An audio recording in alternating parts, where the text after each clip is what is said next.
The ground ate them whole at 4:47 p.m., and what crawled out of the earth was worth more than every promise they had ever been sold. A Chinese headlamp carved a golden cathedral into the darkness, walls that shone like stolen suns, nuggets the size of fists littering the floor. Men who came to look for water found a fortune instead, and a trap. He had known. Ibrahim Traoré had known for years. He had watched maps, bribed silence, rewritten laws, and dressed patience like armor.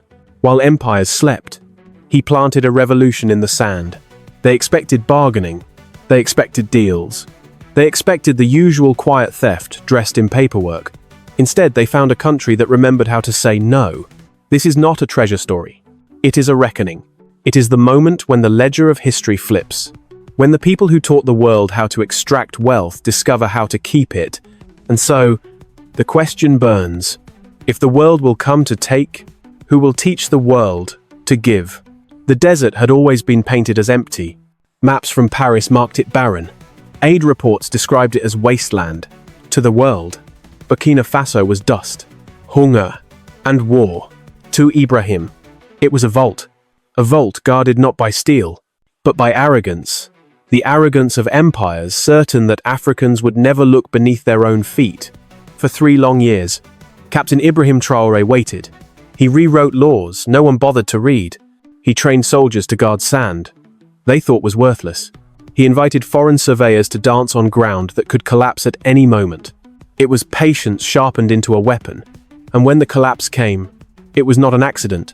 It was a summons. The Chinese geologists thought they had found fortune. What they had found was theater. Their gasps, their trembling hands, their urgent radio calls, all of it was proof to the watching world that the impossible had become real. But Ibrahim's calm face, his rehearsed silence, revealed another truth. This discovery was never theirs to make. The question, then, is not about the gold itself. It is about power. Who holds it? Who hides it? Who dares to claim it in the open? For centuries, Africa's wealth was a curse. Diamonds that financed wars, oil that bought dictatorships, cocoa that never fed the children who harvested it. Now, 50,000 tons of gold stood waiting. Would it curse again, or could it finally bless? He chose to answer not with whispers in back rooms, but with a spectacle, cameras from London, Washington, Moscow, Beijing, Doha, lights flooding the cavern, revealing walls that mocked centuries of poverty. Standing there in fatigues, Ibrahim did not sell partnership. He did not beg for investment. He said words the world was not ready to hear. This belongs to us. And so we arrive at the question that hangs over every scene in this story. What happens when the poorest nation in the world suddenly becomes the richest? What happens when a man they dismissed as a soldier, too young, too reckless, proves more prepared than the institutions that ruled for a century? This story is not about gold alone. It is about dignity, stolen and reclaimed. It is about silence broken. It is about a reckoning, not just for Burkina Faso, but for Africa, for the black world, for anyone who has been told they are small, poor, powerless. So stay with me, because in the next 2 hours, we will walk through betrayal, survival, revelation, and revenge. We will follow Ibrahim as he outsmarts Beijing, confronts Paris, humbles Washington, and terrifies the banks that thought they owned the future. Stay, because the gold is only the beginning. If this story moved you or made you think, share your thoughts in the comments below. Do you believe justice could truly be served in a trial like this? Don't forget to hit like and share so more people can join the discussion. And make sure to subscribe to the channel so you won't miss the next chapters where we uncover stories that could shake the world. The ground ate them whole at 4:47 p.m. And what crawled out of the earth was worth more than every promise they had ever been sold. A Chinese headlamp carved a golden cathedral into the darkness. Walls that shone like stolen suns. Nuggets, the size of fists scattered like gravel. Veins so thick they looked painted by gods. Dr. Wei froze at the edge of the cavern. Her instruments blinked out, then died. The gold concentration was too high to measure. For a moment, science had no language. All she could whisper was, "This cannot be real." But it was real. more real than anything she had ever studied. Chen Ming, the youngest geologist, had been the first to fall. His scream had summoned the others. Now, with dust still swirling around their boots, they stood before something that should not exist. They had come to search for water, maybe lithium. Instead, they had stumbled into a fortune greater than Fort Knox, greater than the Federal Reserve, greater than the entire stockpiles of Europe combined. Above ground, their trucks waited. Radio silent. Phones flashed no signal. The desert, already vast, suddenly felt like a trap. They were alone with more gold than nations had ever dreamed of. Alone except for the man who had been waiting for them. Captain Ibrahim Traoré walked into the fading light of the camp. He was not supposed to be there. Heads turned. Soldiers stiffened. His uniform carried no dust. No sweat. He looked like a man arriving for a performance he had rehearsed 1,000 times. "Congratulations on your discovery," he said softly. His voice was calm, almost gentle, yet every syllable landed with weight. "Now let us discuss what happens next." The Chinese team exchanged uneasy glances. "Doctor," Wei tried to regain control, to sound official. "Mr. President, this discovery is unprecedented. China will be happy to partner in its extraction. We have the technology, the expertise, the capacity. There will be no partnership." His interruption was sharp, but polite, like a knife hidden in silk. "This gold belongs to Burkina Faso, to Africa, not to China, not to France, not to anyone else." The words hung in the desert air. It was not just refusal, it was rebellion. For decades, Africa had been told it was poor, dependent, in need of guidance. Now a soldier from one of its smallest nations was telling the world's rising superpower, "No, doctor." Wei tried again. "But we discovered it." "Did you?" Ibrahim's eyes glinted. He pulled a leather-bound journal from his satchel. Its pages were yellowed, its edge frayed. He laid it on the camp table and opened to a map dated 1897. Red French stamps marked the parchment. The coordinates matched the cavern below. "They knew," he said quietly. "The French knew. They marked this land as worthless on your maps. Worthless to everyone else, but not to them. They planned to extract it in secret. Once Africa was pacified, once we were weak enough not to resist." He slid across a photograph from the 1960 seconds. French geologists posed near the very same spot where the Chinese camp now stood. Their soil tests had been faked, salted with worthless minerals by locals who still remembered the vow. The gold must remain hidden until it could be protected. The camp fell silent. The desert wind pushed against the tents, snapping canvas like a drumbeat.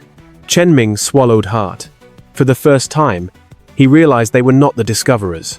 They were pawns in a game already written. Ibrahim leaned forward, his eyes never leaving Dr. Wei's. "So tell me," he said, voice low, steady, dangerous. "Did you find what was hidden? Or did you find what I allowed you to find?" The cavern glittered in the distance, mocking every empire, every assumption, every theft disguised as development. But did they really discover it? Or did he let them? Long before the Chinese set foot in the Sahel, long before Ibrahim Traoré became captain or president, the desert already carried its secret in whispers. It was not written in books or carved on monuments. It was carried in memory, passed from grandfather to grandson, hidden in the rhythm of songs sung around dying fires. Musa was one of the last guardians of that memory. His beard was white, his eyes sharp, with the knowledge of a man who had walked every dune, every dry riverbed. To the untrained, the desert was endless repetition. To Musa, it was a living archive. Every ridge was a sentence, every rock, a word, every shadow, a story. One evening, 3 years before the collapse, Musa sat with Captain Ibrahim near a small fire. The flames fought against the wind, sparks vanishing into the night sky. The young officer leaned forward, listening, as the elder began the tale his ancestors had sworn to keep. "There was a cavern," Musa said slowly, his voice carrying the weight of 15 generations. "A cavern where the walls glowed without fire, where the ground itself was heavy with treasure. When the strangers came with rifles and flags, our fathers sealed it. They covered the entrance, reshaped the land, swore that no invader would ever find it. Ibrahim's eyes narrowed. When did this happen? 1897. Musa replied, the year the French marched through our lands. They wanted cattle, men, and gold. Always gold. My great-great-grandfather was there. He helped bury the entrance. He swore an oath. This wealth belongs to our children, not to their masters. The old man's hands trembled as he pulled from his satchel a folded scrap of cloth. Inside lay a piece of parchment, browned by time, edges torn. Ink lines traced shapes of dunes and hills. Small crosses marked hidden paths. It was not a perfect map, but it was a compass to the unseen. Ibrahim studied it under the flicker of firelight. The coordinates matched places he had marched across as a soldier. Empty sand, he had thought. But here, in Musa's map, emptiness was a disguise. What happened to the French? Ibrahim asked. Musa smiled. A tired smile. They thought the land barren. Our people salted the soil with worthless stones, mixed dust into samples, led them in circles until they left. They marked the maps valueless, so no one would return. But they knew. They always knew. The silence stretched. Only the wind moved, whispering over the dunes. Ibrahim realized the magnitude of what he was hearing. The desert had not betrayed its secret for over a century. Now, in his hands, lay the chance to rewrite history. He could have rushed then, sent soldiers with shovels, blown open the earth. But he understood something deeper. Gold, discovered too soon, would be gold stolen, just as it had always been. To protect it, he would need more than soldiers. He would need patience, laws, strategy, and theater. Musa leaned closer, his voice almost breaking. Promise me, Captain, promise me, you will not let them take it again. Ibrahim placed his hand on the elder's, steady and firm.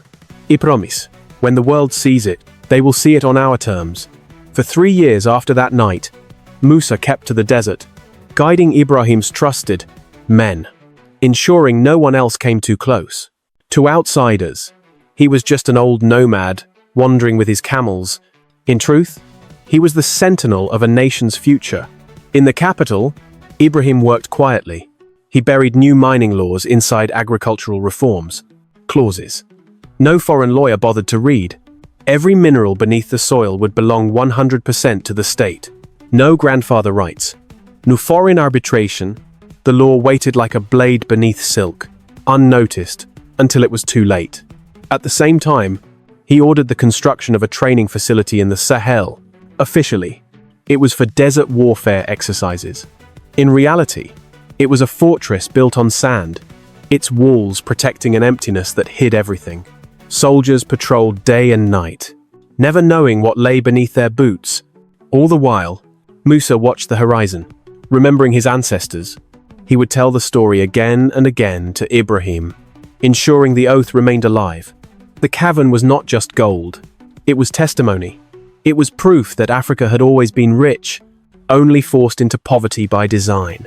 And then, on that day, in the late afternoon, when Chenming's scream echoed through the earth, Musa felt it even before the news reached him. The secret had awoken. The oath had ripened. But Musa also knew something else. Secrets this powerful never stayed safe for long. The moment the world smelled gold, they would come, not with shovels, but with armies, treaties, and lies. What if the French had known all along? Power does not always belong to those who shout the loudest. Sometimes it belongs to the man who waits longest, who prepares while others sleep, who plays a game no one else realizes is happening. Ibrahim Traoré was such a man. After Musa revealed the Tuareg secret, Ibrahim did not rush to act. He could have opened the cavern himself, could have called the world's cameras, could have stood triumphant. But he understood the truth. Timing was everything. Gold announced too soon would invite invasion disguised as protection, markets rigged to collapse prices, and creditors demanding blood in the name of debt. So he built a plan that stretched across 3 silent years. The first move was law, quietly, almost invisibly. Ibrahim rewrote Burkina Faso's mining codes. He buried them inside agricultural reforms, hidden clauses that no Western consultant bothered to translate. The wording was simple, but devastating in its impact. All resources under Burkina soil belonged entirely to the state. No exceptions. No arbitration. No foreign claims. When the gold surfaced, there would be no loopholes. No contracts to exploit. The second move was military. In the Sahel, far from Ouagadougou's restless politics, he ordered the construction of a training facility. Officially, it was for desert warfare exercises, a place where soldiers learned survival. In reality, it was a fortress with no war to fight, guarding empty sand that hid everything beneath. For 3 years, his most loyal soldiers patrolled the dunes. They did not know what they were protecting, only that their president insisted the site was vital. To question was disloyalty. To obey was honor. The third move was theater. Ibrahim knew that for the discovery to be believed, it could not come from him. If a small West African nation announced it had found the largest gold deposit in history, the world would sneer. But if China discovered it, with their scientists, their equipment, their data, the world would listen. And so Ibrahim invited Chinese geological teams under the guise of water surveys and lithium exploration. They brought heavy trucks, drills, sensors enough weight to awaken the fragile ground above the cavern. Ibrahim had counted on it. It worked. On that late afternoon, when the sinkhole opened and Chenming tumbled screaming into the dark, Ibrahim's plan reached its climax. The Chinese believed they had found it. Their joy was authentic. Their shock, impossible to fake. Their discovery authenticated the treasure more than any Burkina press release ever could. Yet, as Dr. Weiss' trembling hands clutched her broken instruments, as the camp reeled in awe, Ibrahim walked in with the calm of a man arriving for a scene already written.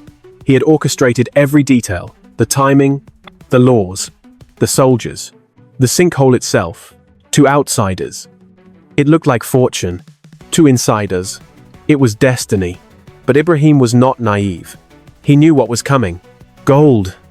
This vast was not a discovery. It was a declaration of war without weapons. The IMF would circle like vultures. Debts suddenly recalled. Markets would crash, claiming instability. Armies would whisper about interventions for global stability. The French would not stay silent, nor would the Americans, the Russians, or even the Chinese who now stood at his table. And yet, in his silence, Ibrahim carried a secret weapon: patience. He had rehearsed this for years, while others thought only in weeks and quarters. He thought in generations. He carried Muzazfo, the weight of ancestors who had buried the gold once and sworn it must never again be stolen. Now, as the cavern glittered in torchlight, Ibrahim watched Dr. Wei's face shift from wonder to unease. She began to see what was happening. They had not stumbled on a miracle. They had walked onto a stage. Every step, every map, every word had been planned. It was not discovery. It was revelation. On his terms, the soldiers guarding the camp still believed they were protecting a training base. The geologists thought they had made history. The world, soon, would believe that fate had handed Burkina Faso a treasure. Only Ibrahim and Musa knew the truth. It had been waiting all along, waiting for the right moment, the right man, the right plan. He looked at the horizon where the desert swallowed the sun. In that fading light he saw not sand, but storms gathering, foreign ambassadors demanding access, generals drawing maps of invasion, bankers calculating leverage. The gold would bring them all. And still, he smiled, because this was the long game, and he had been playing it since the night. Musa whispered the secret into his ear. But when the world finds out, can one man hold against empires? They came with smiles first. They always do. The morning after the cavern was revealed, Dr.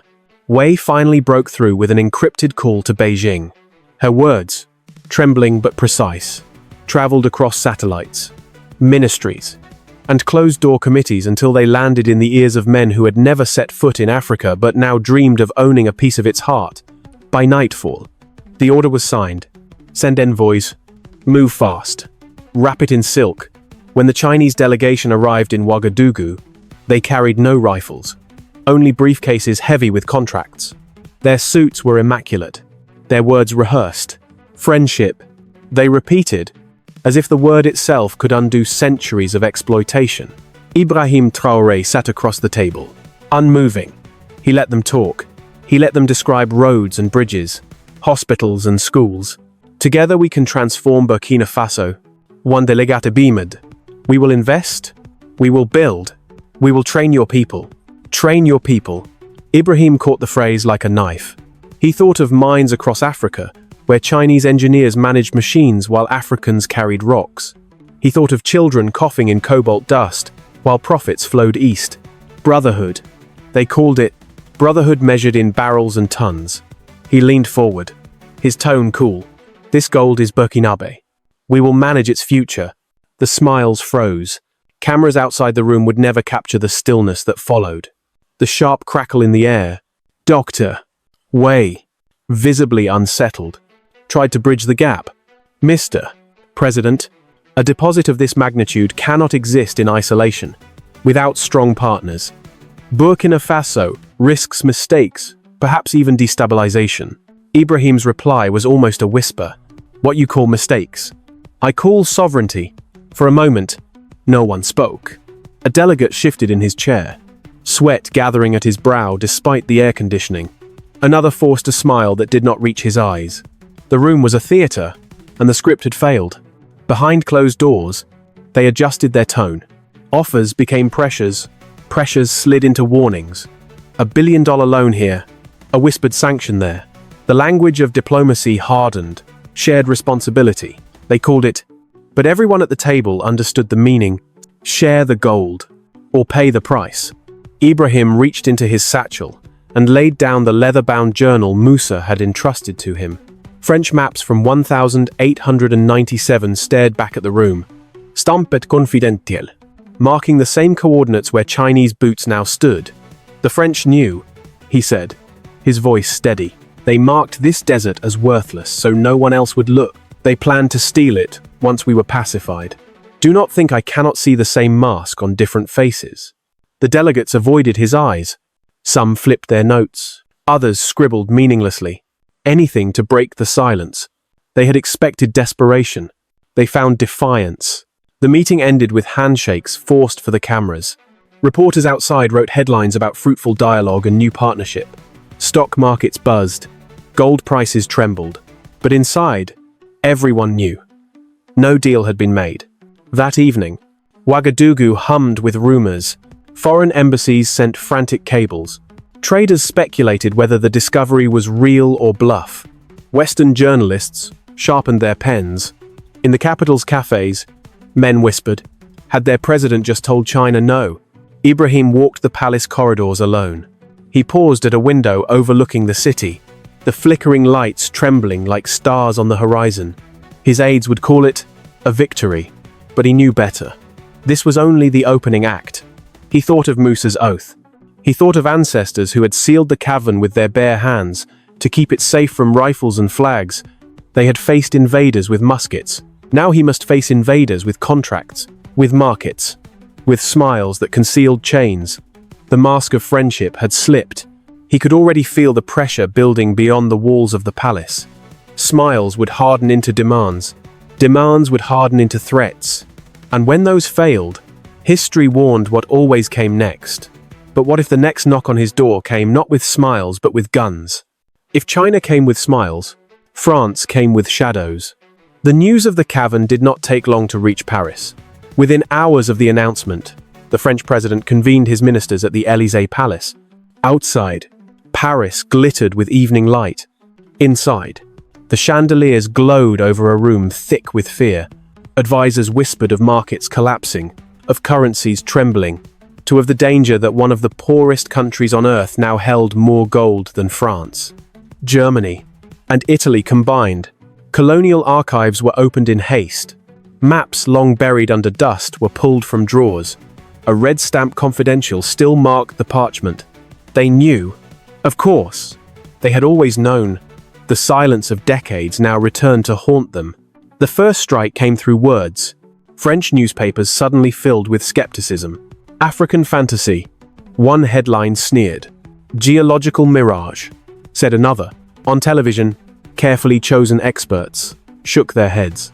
Impossible, They insisted, the Sahel holds sand, not treasure. The message was not for truth, it was for doubt. Next came diplomacy. The French ambassador requested an urgent meeting with Ibrahim. He arrived polished, charming, every syllable measured. Over tea, he spoke of shared history, of France's duty to guide. But beneath the politeness was a blade. If Burkina Faso destabilizes global markets, he warned, the consequences will be grave. Ibrahim let the words hang in the air. He did not answer. Silence was his weapon, and it cut deeper than speech. When politeness failed, France turned to law. Teams of lawyers in Paris drafted claims citing colonial treaties. They argued that subsoil resources discovered under French administration remained the property of France. On paper, it looked legal. In Ouagadougou, it looked like theft reborn. Burkinabe newspapers responded with fire. They looted our ancestors. One editorial thundered. And now they wish to loot our children. Crowds surged through the streets, chanting against recolonization. Outside the French embassy, stones clattered against glass. The tricolor flag shook in the hot wind, guarded by nervous soldiers who suddenly realized the balance of fear had shifted. But France was not alone. Washington called. Speaking of strategic stability, London sent cables, warning of global risk. Brussels whispered of sanctions, each conversation cloaked in courtesy, each message the same. Share the gold, or be crushed. Ibrahim knew the playbook. He had studied how African nations were broken not just by guns but by banks. The IMF would call in debts. The World Bank would freeze loans. Creditors would demand blood in the name of numbers. It had worked for decades. But this time, something was different. With 50,000 tons of gold beneath his soil, Burkina Faso no longer begged. The creditors begged. At night, Ibrahim spread maps across his desk. One was French, labeled valueless. Another was Musa's, fragile and hand-drawn, but true. Between them stretched a century of silence. A silence written in hunger, in poverty, in stolen futures. He traced the lines of the Sahel with his finger, wondering how many other secrets lay buried under sand marked empty. Meanwhile in Paris, the pressure mounted. The French president went live on television, declaring, "The world cannot allow reckless nations to destabilize the gold market." Reckless. That was the word they used for independence. In Ouagadougou, tension thickened like storm clouds. Advisors urged compromise. Accept their partnership. One whispered, "At least for now." Another suggested selling a small portion to calm the markets. Every suggestion was a rope of submission. But Ibrahim remembered Musa's trembling voice. "Promise me, you will not let them take it again." He had sworn. He would not bend. On the streets, ordinary people understood before the elites did. Mothers selling vegetables, students with worn shoes, old men sipping tea, they all sensed the shadow stretching from Paris. They had lived under it too long. And now, for the first time, they felt it shrinking. The empire's shadow was long, reaching across oceans, across markets, across institutions built to keep Africa in chains. Yet Ibrahim knew a truth no colonial archive could erase. Shadows exist only when something brighter burns behind them. And deep beneath the Sahel, the cavern still glowed. But how long before shadows turned into soldiers? Storms do not arrive suddenly. They gather cloud by cloud, whisper by whisper, until the sky itself can no longer contain the weight. In the weeks after the gold revelation, Ouagadougou became a city of rumors. At the markets, women murmured that French troops were massing in Niger. In café, students swore that American drones had been seen above the Sahel. Taxi drivers claimed they had driven strange foreigners with clipped accents and blank eyes. Some stories were wild, others frighteningly precise. But all carried the same message. Something was coming. International pressure tightened like a noose. The IMF called an emergency meeting, its boardrooms filled with pale faces demanding responsibility. They spoke of stability, of debt, of the global system, but their eyes betrayed panic. A poor African nation had become rich overnight. Without their permission, the World Bank sent a cable that read, like a threat. Loans to Burkina Faso would be suspended unless it accepted an international oversight committee. Oversight meant control. Control meant theft dressed in silk. In Washington, senators thundered about geopolitical disruption. In Brussels, diplomats whispered about sanctions. In Paris, generals reopened drawers of maps that had never truly been closed, plans for intervention.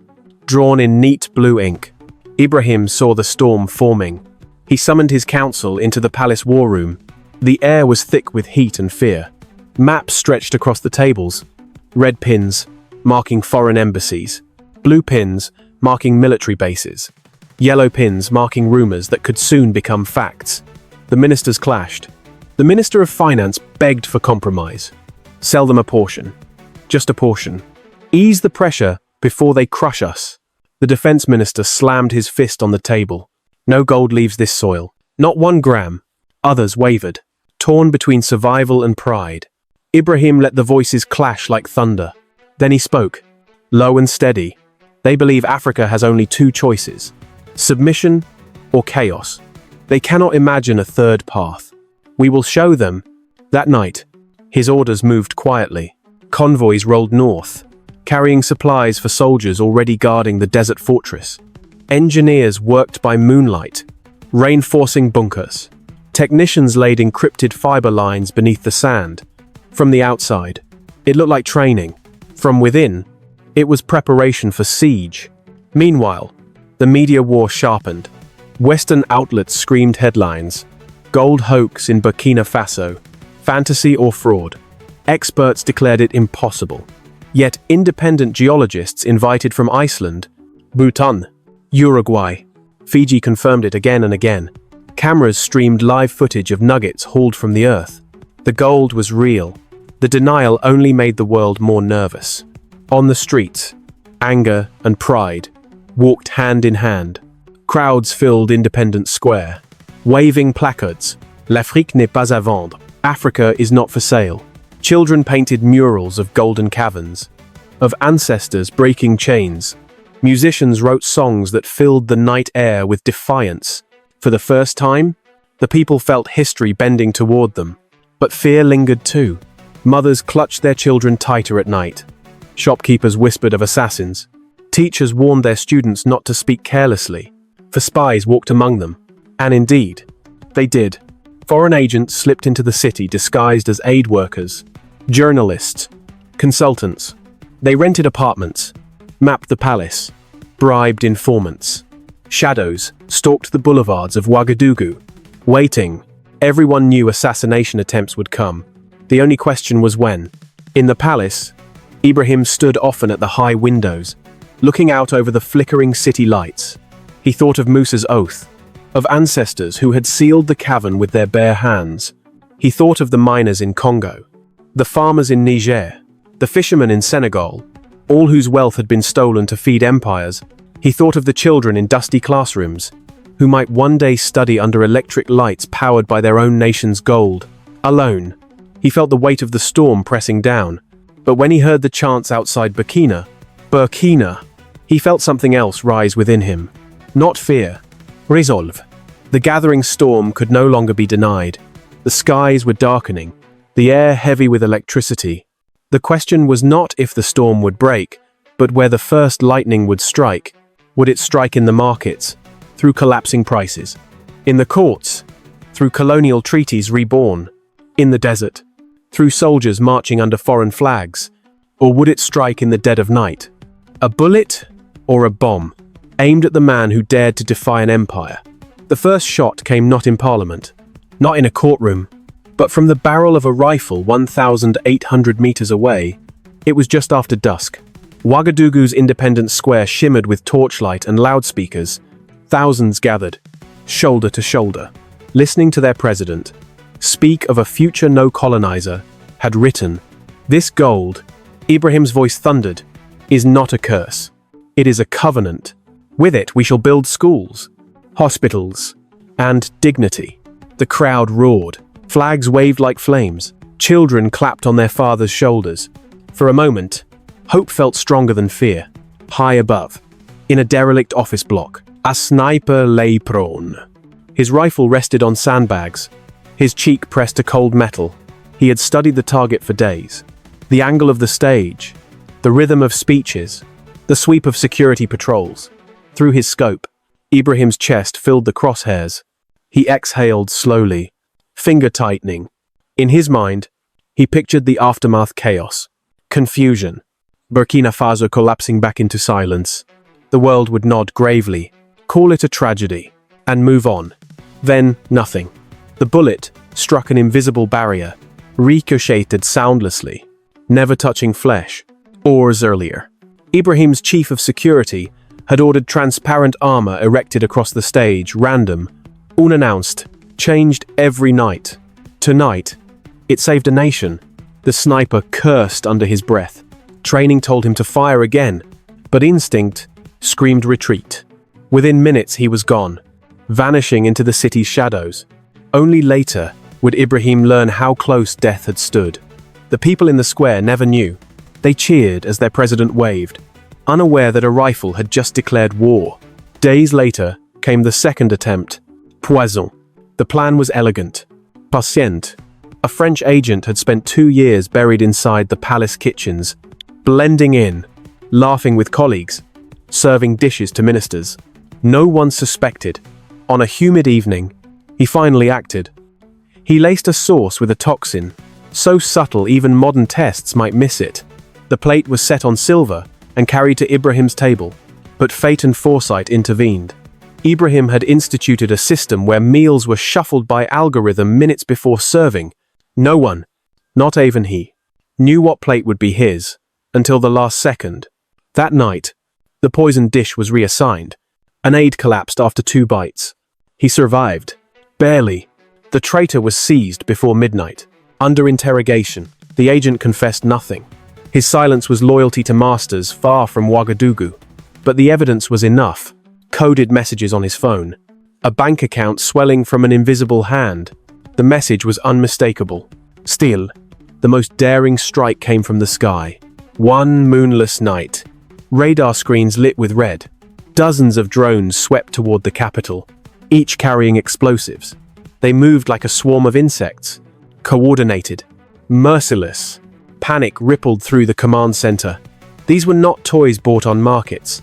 They were military machines, guided by artificial intelligence, programmed to evade defense.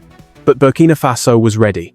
Using gold wealth, engineers had built electromagnetic pulse towers disguised as radio masts. At the command, the city hummed with silent power. In the sky, drones froze, their circuits fried, then dropped like dead birds onto rooftops and fields. Children ran the next morning to collect wreckage, holding twisted metal high like trophies. 3 attempts, 3 failures. Inside the palace, the council was shaken. Some ministers begged for compromise. Announce a partnership. One pleaded, calm them before they try again. Others demanded blood. Strike back. Let them taste fear. Ibrahim listened. Then he spoke, his voice steady but fierce. Assassins are proof our path is just. If they feared us less, they would not send killers. On the streets, the people understood. Whispers of danger hardened into loyalty. They are trying to kill him, women muttered in markets, because he defends us. Each failed attempt transformed fear into pride. Ibrahim was no longer just a president. He was becoming a symbol. But Ibrahim knew a darker truth. Snipers could miss. Poisons could be caught. Drones could be grounded. Yet shadows were endless. Somewhere, in some foreign capital, another hand was already drafting another plan. The storm had broken. The assassins had fired their first shots. The only question now was not whether he could survive the first attempt, but how many more he would have to endure. The assassins had failed. The bullets, the poisons, the drones all had missed their mark. But enemies of Burkina Faso were patient. If they could not remove Ibrahim with a single strike, they would burn the ground beneath his feet until he stood alone in the ashes. It began quietly, almost innocently. A group of students gathered outside the French embassy, holding placards scribbled with anger and pride. France dégage. Their drums echoed through the avenues. Voices rang in unison. Police observed, but did not intervene. Ibrahim had insisted. Protest was freedom, and Burkina Faso would not betray itself with repression. For several days, The protests were passionate but peaceful. Families joined, singing songs of independence, elders nodding in approval. But then, shadows slipped in. New faces appeared. Men no one recognized. They carried no placards, only bricks and bottles. They shouted no slogans, only curses. The first window shattered. Then a car overturned. Flames licked the night sky. Western media cameras, already in place, captured the moment. Within hours, headlines spread across the globe. Riots, shake Ouagadougou. Chaos, after gold discovery. The narrative was written before the smoke even cleared. Yet on the streets, people whispered what they knew. This is not us. This is imported. Proof followed quickly. Police raids uncovered crates of tear gas canisters stamped "Made in France." Assault rifles traced back to Balkan smugglers. Arrested agitators carried envelopes fat with American dollars. Videos circulated of pale men speaking broken Moray, pushing crowds to attack government buildings. At dawn, Ibrahim convened his council.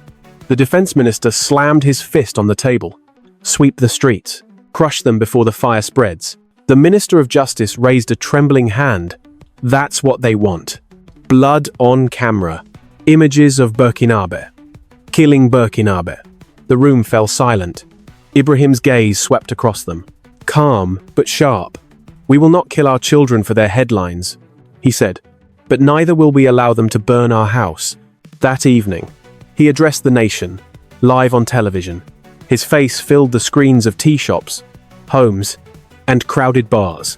His tone was steady, his words deliberate. My brothers and sisters, you have seen the flames. Do not be deceived. These fires are not yours. These hands that throw stones are not Burkinabe. They want to turn your hope into fear. They want to make you believe that gold means chaos. I tell you this. Gold means dignity. Stand firm. Do not fall into their trap. The effect was immediate. By morning, citizens organized themselves. Shopkeepers formed watch groups, patrolling markets with sticks and whistles. University students locked arms to guard schools and clinics. Mothers cooked meals for weary police officers, whispering, "If you guard us, we will feed you." Instead of chaos spreading, solidarity grew. But the enemy escalated.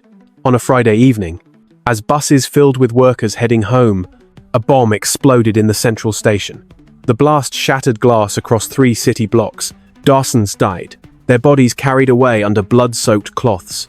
Within minutes, a group calling itself the Sahel Liberation Front claimed responsibility, yet no one had ever heard of them before. Intelligence traced their funding not to Burkina Faso, but to offshore accounts in Europe. The funerals that followed transformed grief into defiance. Thousands marched in silence, candles flickering in the dusk. Women in black held their children's hands tightly. Men walked with heads bowed.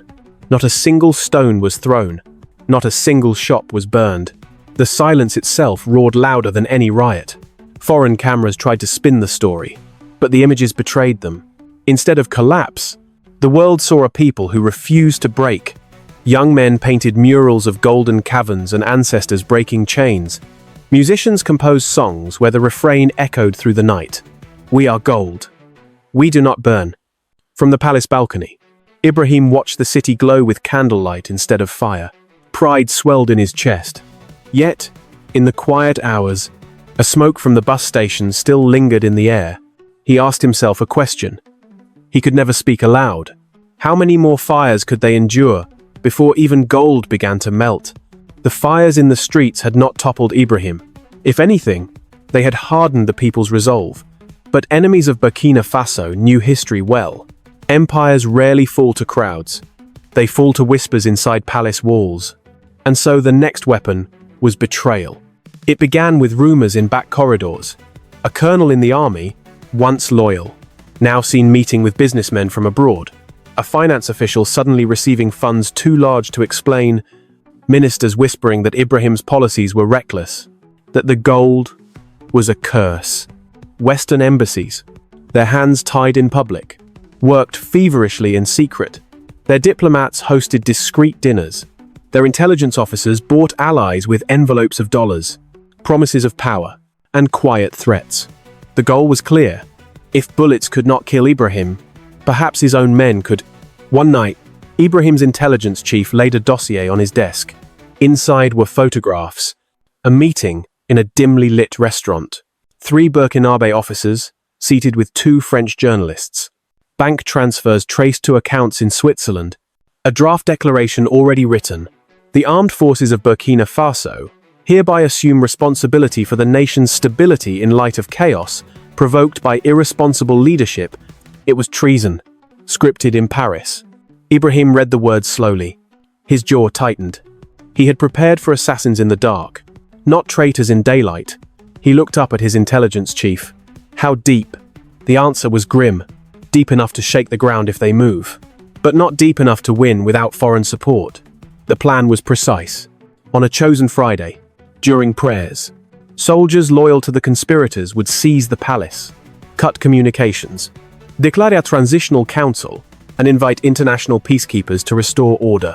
But there was one flaw. The people, unlike coups of the past, this one could not count on silence. Ibrahim had become more than a president. He was a symbol, and symbols are hard to kill.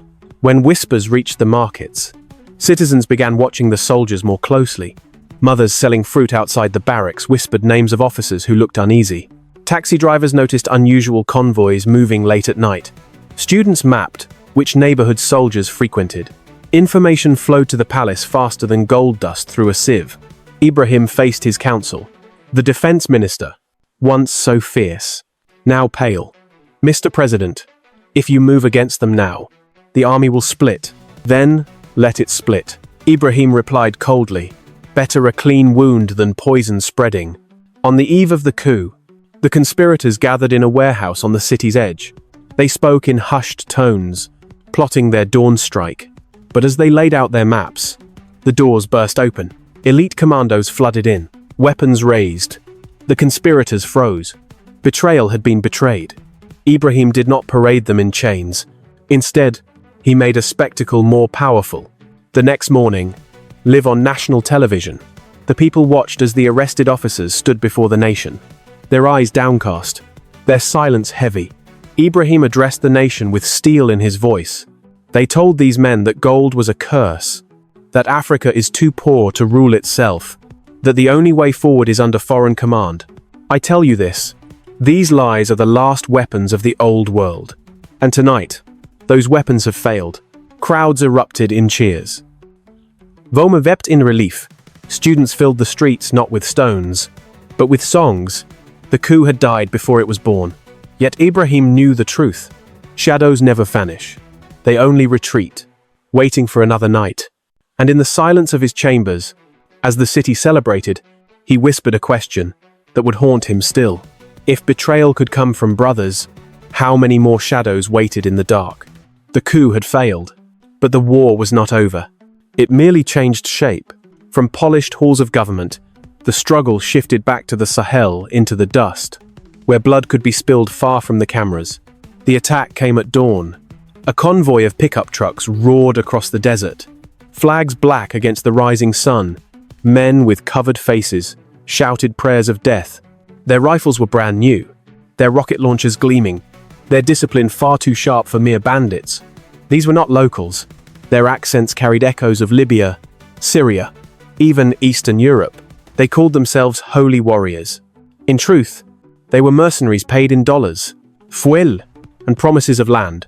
Their target was a garrison guarding the Golden Cavern. The battle was brutal.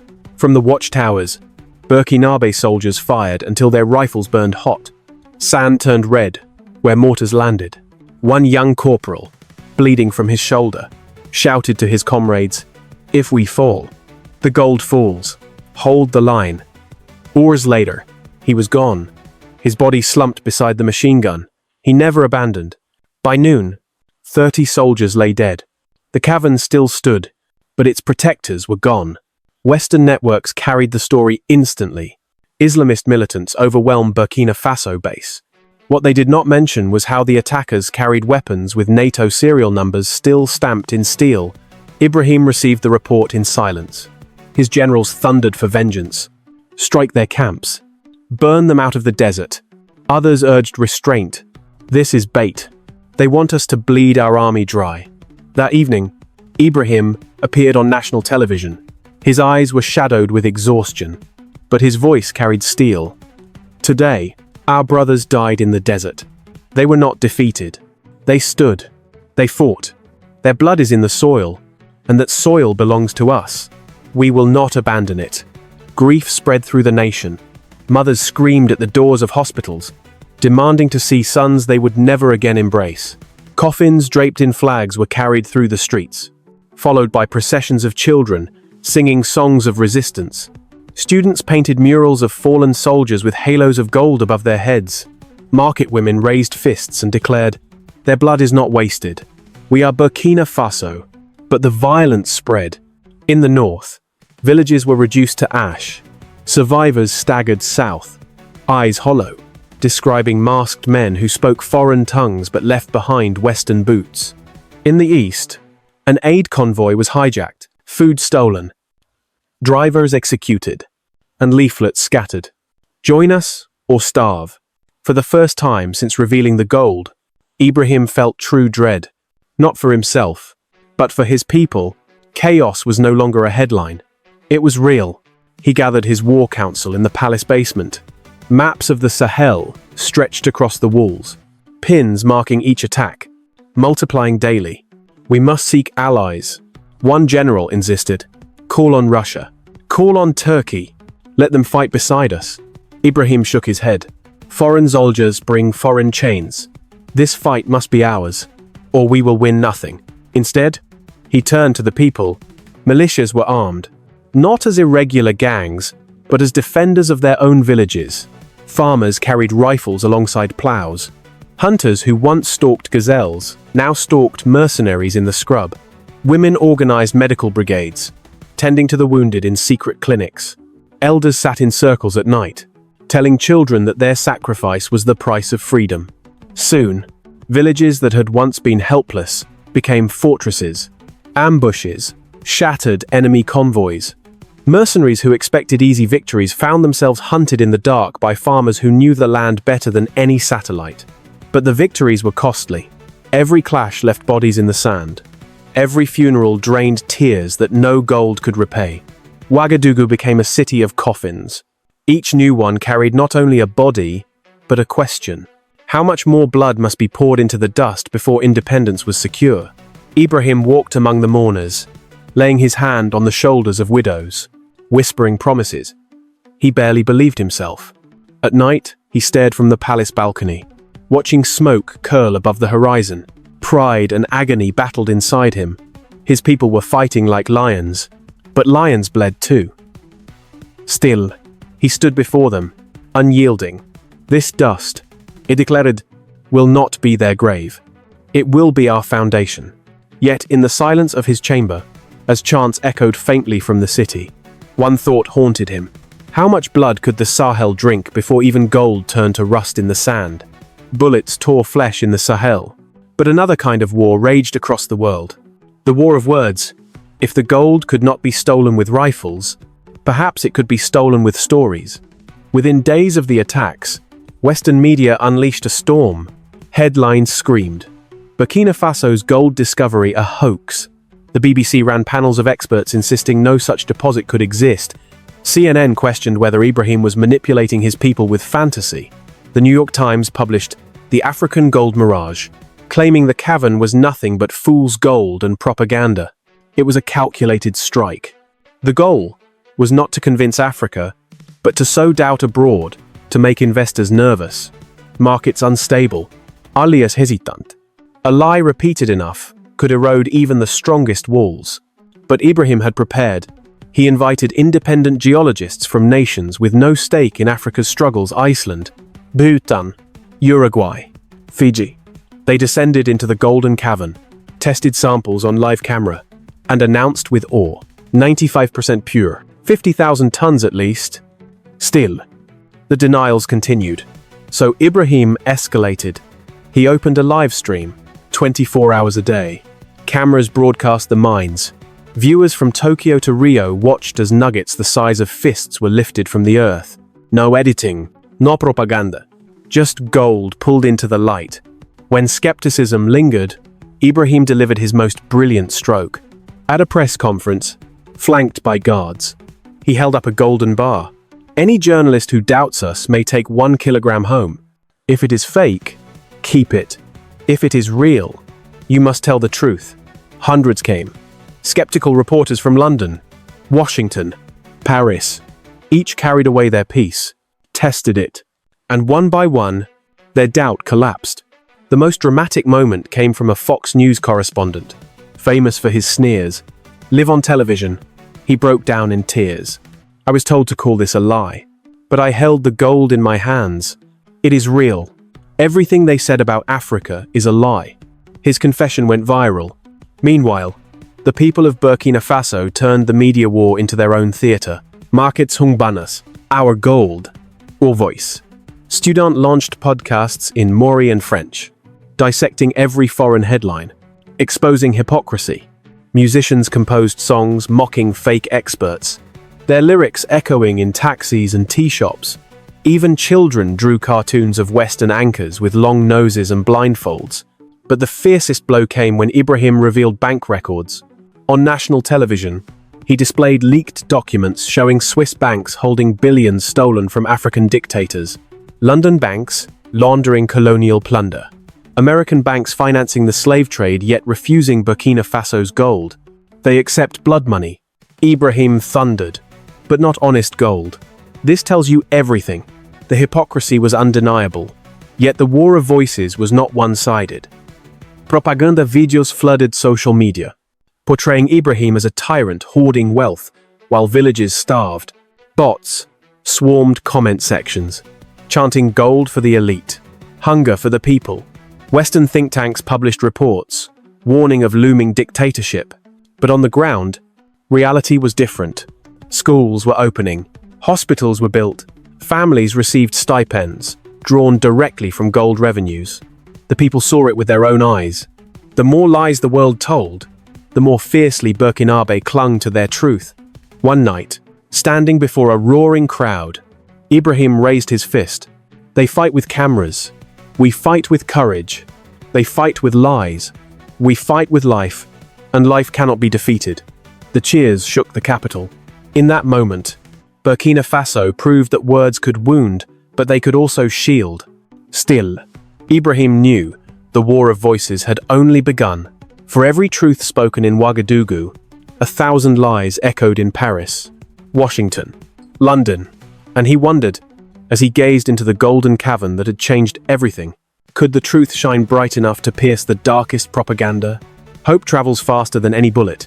What began as a whisper in Burkina Faso soon thundered across the continent, carried by voices, by songs, by rage. In Bamako, Mali, students flooded the streets, waving homemade banners scrawled with black paint. If Burkina can rise, so can we. Police fired tear gas, but the crowds only sang louder, chanting Ibrahim's name as though it were a drumbeat of freedom. In Niamey, Niger, mothers marched with their children in tow, holding candles that burned even in the desert wind. They stopped outside Parliament and demanded answers. Where is our gold? Where is our future? A government minister tried to dismiss them on television as naive women stirred by foreign propaganda. By dawn, half the city had joined them, proving him wrong. In Dakar, Senegal, fishermen painted Ibrahim's face on their wooden pirogues. He is not just Burkina's president, one old man declared, his eyes bright as salt spray. He is Africa's captain, and we are all aboard. The phrase spread across radios like wildfire. Soon, children in Accra and Lusaka repeated it in playgrounds. Africa's captain. The French embassies became targets. In Abidjan, protesters chained the gates with thick links painted gold, chanting, "Return what you stole." In Conakry, a mob toppled the statue of a colonial governor. In its place, they raised a slab of stone painted crimson and gold, with the words, "Africa will not kneel." Governments trembled. Presidents who once dined in Paris found their palaces encircled by angry citizens. Some responded with batons and bullets, but the blood only deepened the fury. Others tried words, promises of reform, vague commitments to investigate. Nobody listened. The people had already tasted the truth. And once tasted, truth cannot be untasted. In Ouagadougou, Ibrahim sat before a bank of televisions, watching the uprisings sweep across Africa. His advisors argued, "They will tear their nations apart," warned General Sankara. "They will awaken their nations," countered Fatou Diop, the lawyer who had humiliated France at The Hague. "You showed them gold. Now, they see themselves." Ibrahim raised a hand for silence. "Hope is a fire," he said, "left wild. It burns, but contained. It warms. We must give it shape." So he convened an emergency summit. Delegates arrived in haste, ministers from Mali, Niger, Guinea, Senegal, and beyond. They met not in some foreign capital, but in Ouagadougou, beneath the shadow of the Golden Cavern itself. Cameras were banned. Only words and memory would carry what was decided. There, Ibrahim unveiled the African Gold Protocol. He spoke slowly, letting each number cut like a chisel on stone.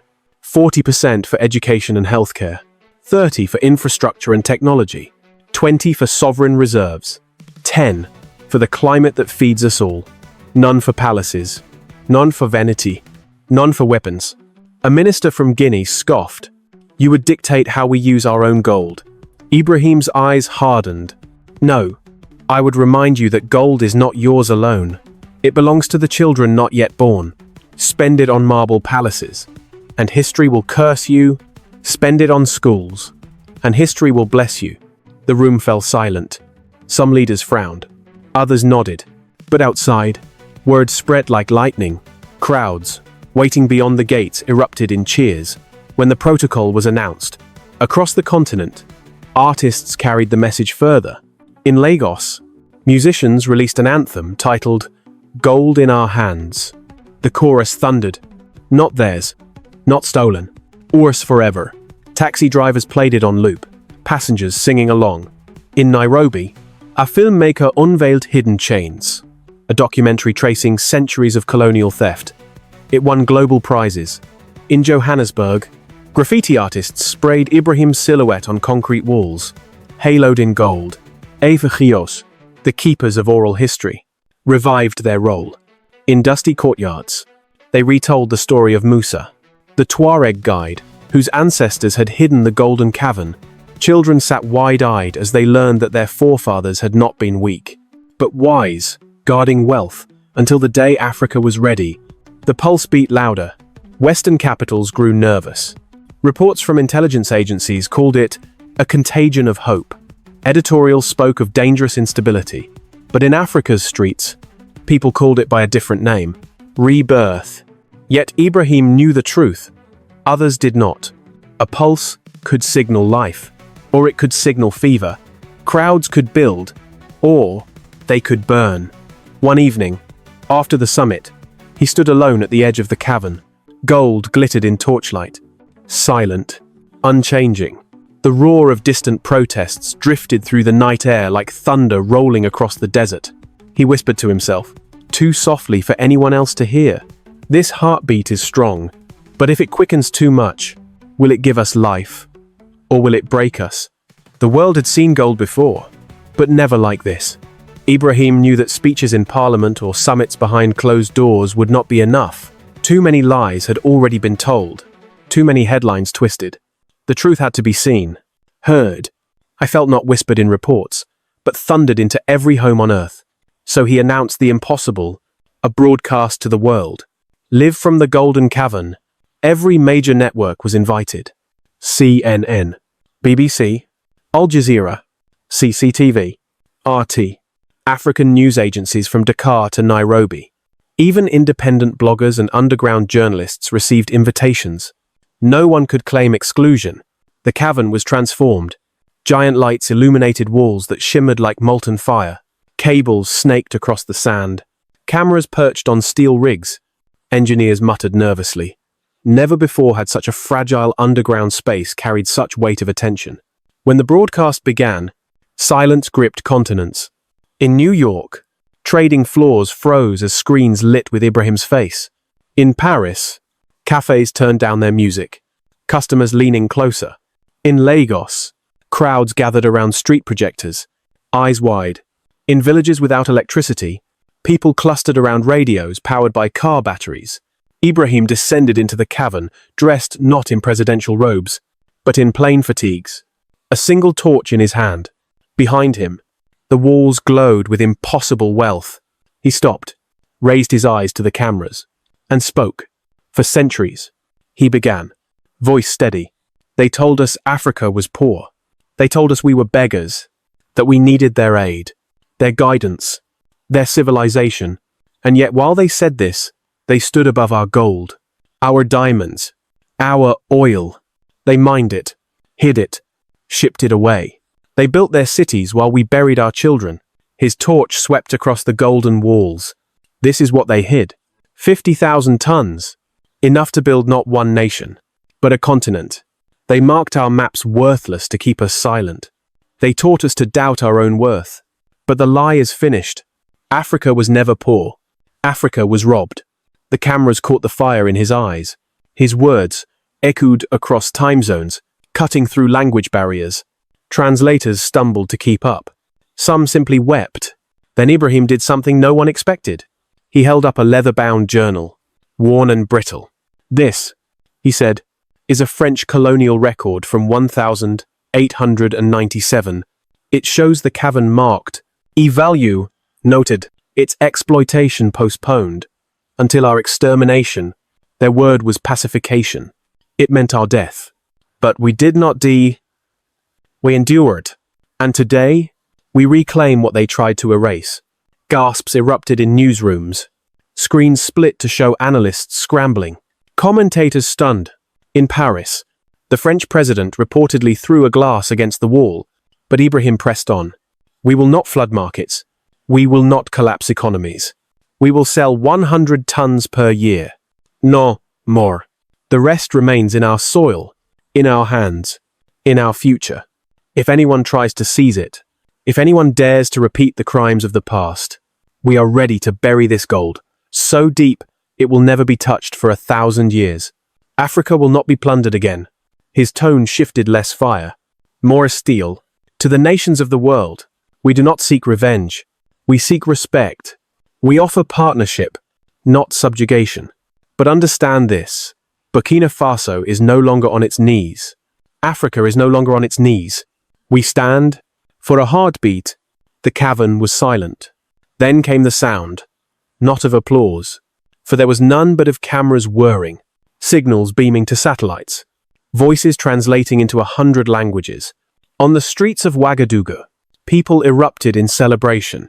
Cars honked, drum pounded. Women ululated until their throats cracked. In Bamako, in Dakar, in Kinshasa, fireworks split the night sky. In Johannesburg, crowds filled stadiums just to watch the replay, chanting, "We are rich. We are free." But in Washington, London, Paris, the mood was different. Emergency meetings were called, markets wavered, gold prices soared, then plunged, then soared again. Analysts shouted on television, their words betraying panic. What frightened them most was not the gold itself, but the audacity. A poor African nation had looked the world in the eye and spoken from strength. That night, Ibrahim sat alone, exhausted, his voice raw. Outside, Ouagadougou was still alive with music and marching feet. He knew the battle was not won. Enemies were already scheming. Assassins were already moving. But he also knew something irreversible had happened. The world had heard Africa's voice not as echo, not as victim, but as fire, and fire, once lit, cannot be unheard. The broadcast had ended, but its shockwaves had only begun. In Ouagadougou, the people still danced in the streets, singing Ibrahim's words as though they were scripture.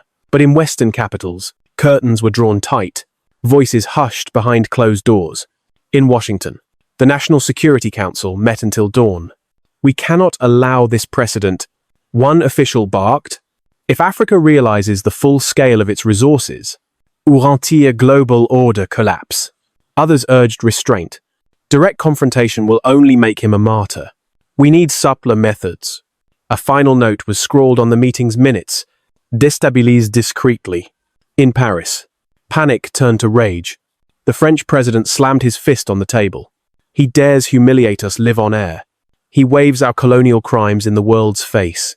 Intelligence chiefs offered a dozen options: funding insurgencies, freezing assets, sabotaging mines. Yet beneath their fury lay fear. France's grip on Africa, once iron, now felt like sand slipping through desperate fingers. But not all reactions were hostile. In Beijing, the Politburo gathered in silence. For years, China had courted Africa with loans and contracts. Now a question loomed. Could Burkina Faso refuse even us? Some urged negotiation. Others warned of arrogance. One strategist whispered, "Better an equal partner than a rival." The room fell quiet. It was a thought none had dared before. Meanwhile, the markets convulsed. Gold prices whiplashed up, down, up again like a beast, gone mad. Traders who scoffed at Burkina Faso one week now begged for access the next. Hedge funds collapsed overnight, their bets shattered. In London, a veteran banker admitted off record, "We don't fear the gold. We fear the story. If Africa believes it can rise, nothing can stop it." But on the ground, the tide was already turning. In Mali, Soldiers mutinied, refusing orders from generals seen as too close to Paris. They declared loyalty not to a flag, but to the idea Ibrahim had spoken. Africa for Africans. In Niger, parliamentarians resigned en masse, unable to withstand the pressure of crowds chanting outside their gates. In Guinea, miners walked out of French-owned pits, demanding their gold be audited. Even beyond Africa, sparks flew. In Brazil, indigenous leaders cited Burkina Faso as proof that hidden wealth had been stolen from their lands too. In the Philippines, fishermen demanded surveys of islands marked worthless by colonial maps. In Bolivia, crowds shouted, "If Africa can take back its resources, so can we." The old world order was trembling, but Ibrahim saw danger as clearly as hope. Each day brought new reports. Armed groups stirring in the Sahel, cyber attacks on government servers, whispers of assassination plots. The threats were no longer hidden. They were converging. He called a secret council in the palace basement. Around the table sat General Sankara, Layer Fatudio, economist Mariam Koulibaly, and a handful of trusted aides. They will not wait long, Sankara warned. We've seen foreign weapons in the desert already. The next assault will be bigger. Fatou tapped a folder of leaked documents. They are preparing sanctions. They'll call it stability. In truth, it is punishment for daring to speak, Mariam added quietly. And they will strike with money first. Freeze our reserves. Cut our trade routes. Choke us without firing a shot. Ibrahim listened in silence. Then he spoke. Let them come. They fight with fear. We fight with faith. But faith alone is not enough. We must turn their weapons into ours. He outlined a plan. Burkina Faso would launch its own bank, its own trade routes, its own alliances. Gold-backed, transparent, incorruptible. If they freeze us out, we will create doors they cannot lock. The council nodded, some grim, some inspired. They knew this was no longer just about Burkina Faso. It was about every oppressed nation watching. Days later, Ibrahim addressed his people once more. His voice echoed across radios, televisions, loudspeakers in dusty markets. They will try to break us. With lies, with hunger, with fear. But remember this, every empire in history believed it was eternal. Every one of them fell. And so will they. Not by our hatred, but by our endurance. The crowd roared back, fists raised, tears streaming. For the first time in living memory, an African leader was not begging, not apologizing, not bowing. He was standing.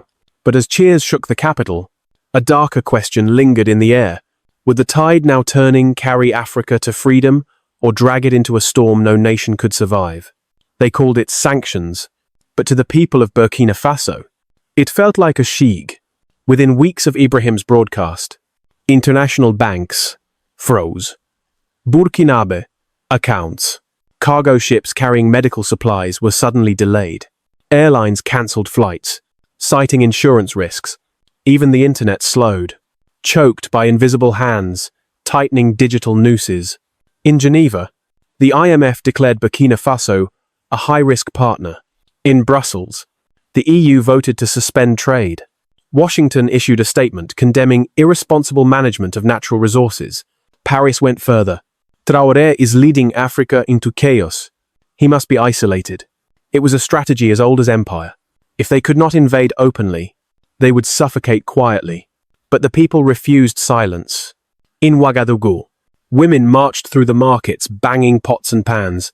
If they block our food, we will grow our own, they shouted. Farmers in the Sahel echoed the call, breaking ground on new fields with bare hands. Volunteers worked day and night, digging irrigation canals by torchlight, singing songs older than colonialism itself. Hackers fought their own battle in the shadows.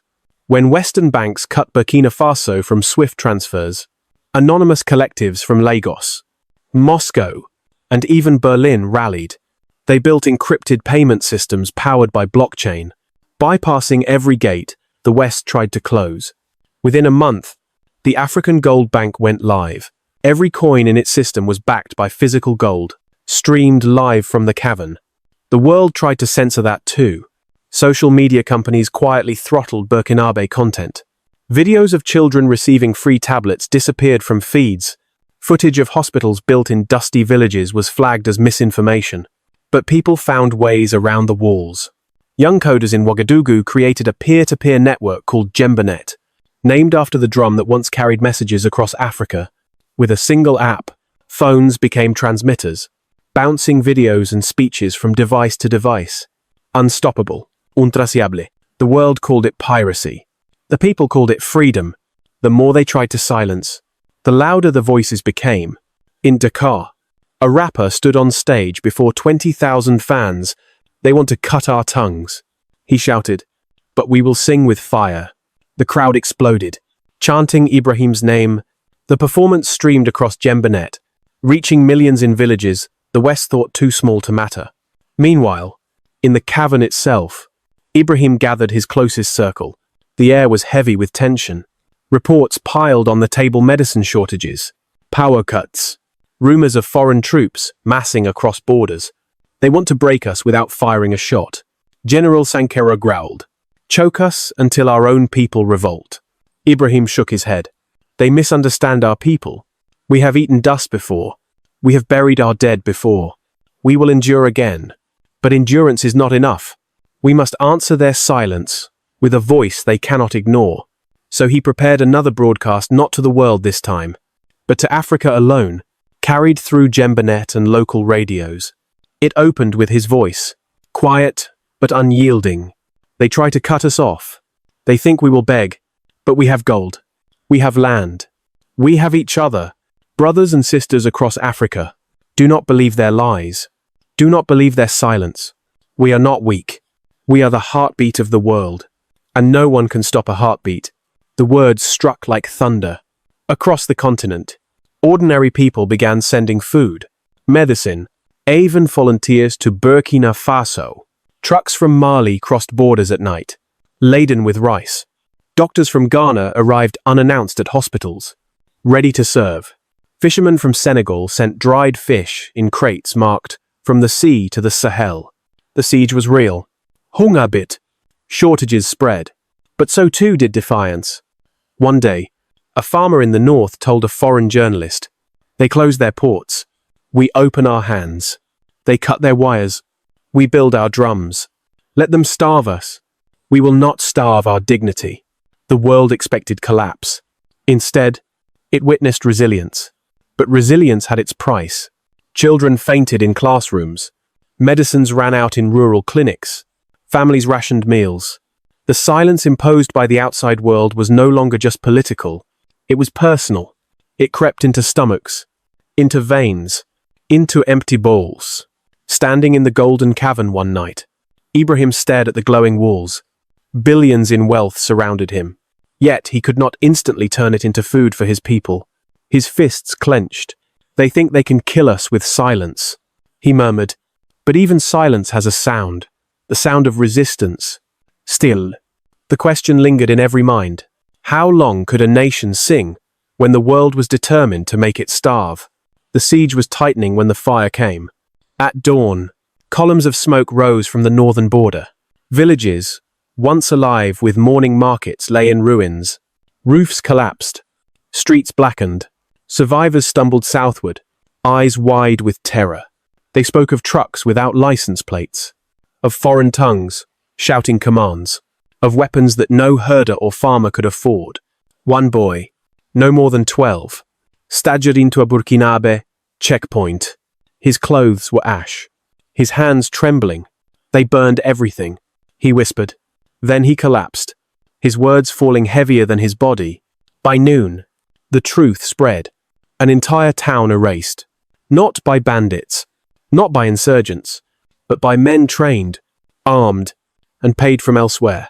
Ouagadougou mourned, then boiled. Tens of thousands filled Independence Square, fists in the air, tears on their cheeks, blood for gold. They cried. No more silence. Mothers held up photographs of children never coming home. Veterans strapped their medals to sticks and waved them like banners. Inside the palace, Ibrahim faced his council. Maps covered the table, each red circle marking a fresh wound on the nation's skin. They want to bleed us into surrender, General Sankara growled. They want to prove our gold brings only misery. Lawyer Fatou Dio added. And if we do nothing? Ibrahim asked quietly. Silence answered him. That night, Ibrahim addressed the nation. His face was drawn, his uniform plain. Behind him, the cavern glowed faintly, a reminder of both curse and promise. They burned our homes, he said, voice low but steady. They killed our children. They want to turn our gold into ash. But listen to me. We are not ash. We are iron. They think we will bend. We will not bend. They think we will break. We will not break. From this day, every attack will forge us harder. Every wound will sharpen our resolve. His words crackled across radios, across Jembernet, across every gathering place. The people listened, fists clenched, jaws set. The morning turned to fury. Volunteers surged to recruitment centers. Farmers left fields to carry rifles. Women formed brigaders, not with weapons, but with bandages, food, and songs. Children painted murals of phoenixes rising from flames, wings lined with gold. The message was clear. You may burn us, but we will rise brighter. Meanwhile, Ibrahim moved in silence.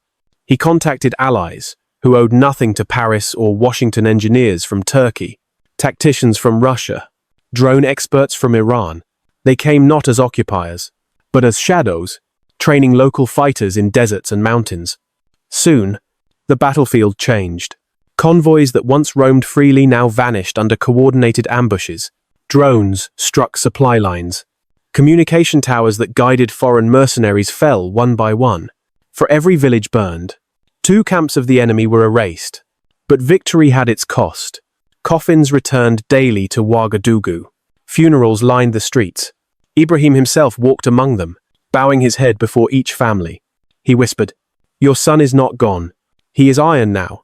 He lives in the shield of our nation. One evening, a grieving mother stopped him.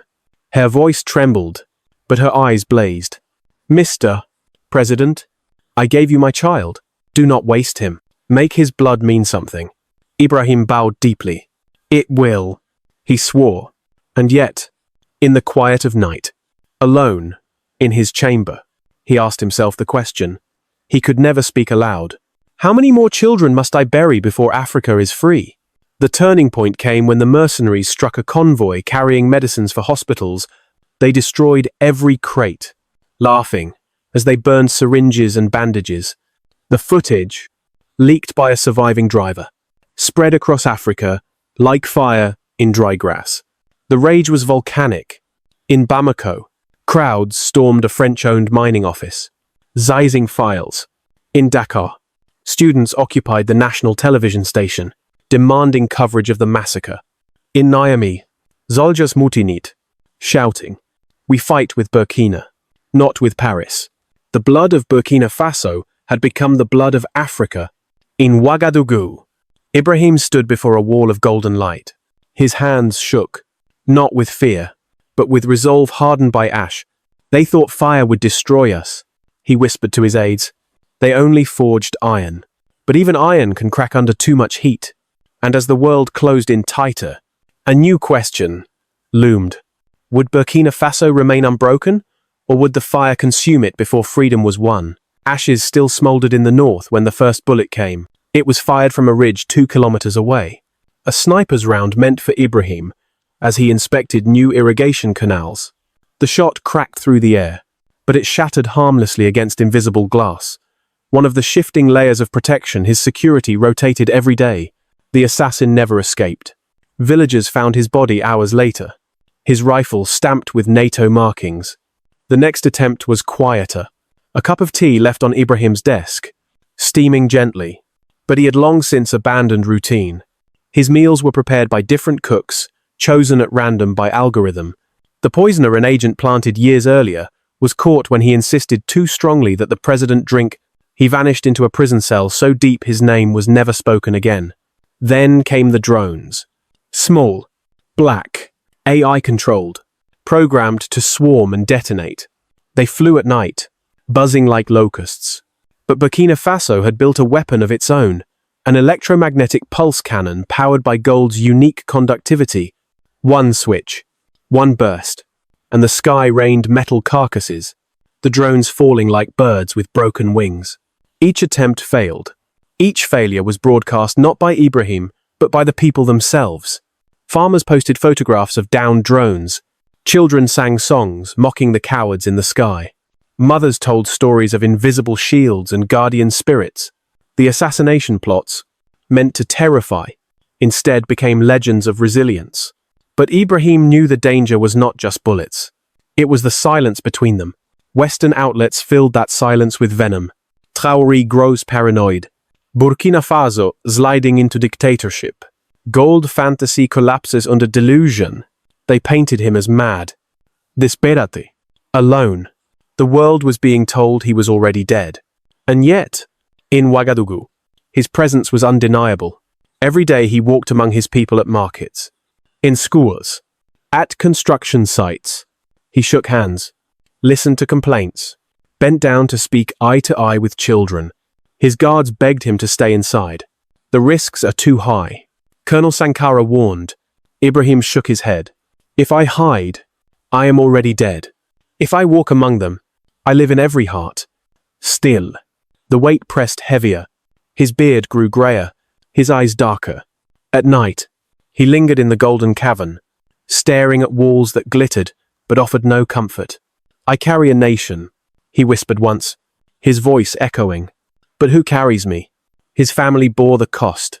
His wife, Mariam, received threats daily. Their children were followed, their school buses shadowed by unmarked cars. One evening, Mariam confronted him in their private quarters. You promised us a future, she said, voice trembling. But what if you don't live to see it? Ibrahim took her hands, rough and calloused from years of activism. Then the future must not depend on me. It must depend on all of us. She held his gaze for a long time, then nodded, slowly. Then make sure the children believe it, because they need a father, not a martyr. The words cut deeper than any bullet. That night, Ibrahim sat at his desk and wrote letters, one for each child, sealed with wax, to be opened only if he did not return home. They contained no instructions, no orders, only love, and a simple truth. Your father did not die for gold. He lived for you. The following morning, he returned to the palace war room. Reports covered the table. New sanctions, new infiltrations, new mercenaries crossing borders. His council looked weary, their faces etched with sleepless nights. Ibrahim placed a hand on the map. They want me gone, but this is not about me. It is about tomorrow. If I fall, another will rise. If one voice is silenced, a million will speak. They cannot kill what we have become. His words steadied the room. Yet, in the shadows beyond their reach, enemies sharpened their knives, patient, relentless. And Ibrahim knew, more than ever, that every dawn he lived through was borrowed. The question that haunted him now was not if they would strike again, but when, and when that day came, would Burkina Faso stand firm in the light, or collapse back into the shadows? The final attempt came at sunrise. It was a convoy armored truck slipping across the border. soldiers without flags, but carrying weapons polished and deadly. Their mission was clear. Storm Ouagadougou, seize the cavern, remove Ibrahim forever. But they found a city awake. Men, women, and children lined the streets, not with rifles alone but with drums, banners, and voices that shook the air. Behind them, the army waited. Above them, drones patrolled. And at the center, Ibrahim himself stood, his fatigue dusty, his face calm. The mercenaries hesitated. Who fires on unarmed mothers? Who charges through children singing the anthem of freedom? Some turned back. Others pressed forward and met iron. The battle raged for hours. Bullets tore the air. Smoke filled the streets. But the people did not scatter. They advanced, stone by stone, song by song, until the invaders broke. By dusk, the last truck fled north, flames rising behind it. The city stood. The cavern remained untouched. But blood had flowed again. Too much. That night, Ibrahim addressed the nation for the last time. His voice was steady, but his body showed the cost fatigue carved into his skin, shoulders bowed under invisible weight. My people, he began, today you proved the truth of Africa. Not that we are rich with gold, but that we are rich with courage. They sent armies, assassins, lies, and silence. Yet still we stand, still we breathe, still we dream. He paused. It's heavy. I do not know how long I will walk with you. Every day, I see shadows waiting. But know this, whether I live or fall, the dawn is already here. Africa has awoken, and no bullet, no bank, no empire can put it back to sleep. The broadcast ended. Across the nation, people wept, not with despair, but with pride. They sensed what Ibrahim would not say. His time was short.